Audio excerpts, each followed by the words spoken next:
रोचक स्थिति रे राज्यसभा निर्वाचन नामांकन दाखल बेले एकाठी हेले नवीन और भक्त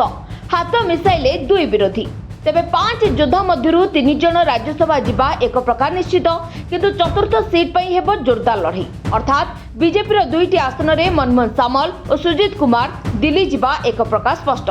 सेबले संख्या गणित दृष्टि तृतीय प्रार्थी भावे बीजेडी संतृप्त मिश्र भी जीवे राज्यसभा हेले असल लड़ाई हेबो बीजेडी कमन कैंडिडेट दतेश्वर होता और स्वाधीन प्रार्थी दिलीप राय मध्य कारण चतुर्थ आसन में क्रॉस वोटिंग हेबार संभावना देखा देछि जहाकु नै राजनीतिक महल रे चर्चा कि आउ पारिबेनी भक्त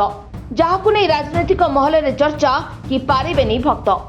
2026-27 पई बजेट रे कृषि और कृषकों सर्वांगीन विकास को सर्वाधिक प्राथमिकता देइछंती लोकंको मुख्यमंत्री श्री मोहन चरण माझी चाषी मानक आर्थिक सशक्तिकरण पई व्यापक सहायता राशिर व्यवस्था सह कृषि क्षेत्र में आधुनिक ज्ञानकौशल और यांत्रिकीकरण को प्रोत्साहन देबा पई अनेक गुरुत्वपूर्ण पदक्षेप ग्रहण करिसंती। समृद्ध कृषक योजना पई 6088 कोटी, पीएम किसान योजना रे 20230 कोटी,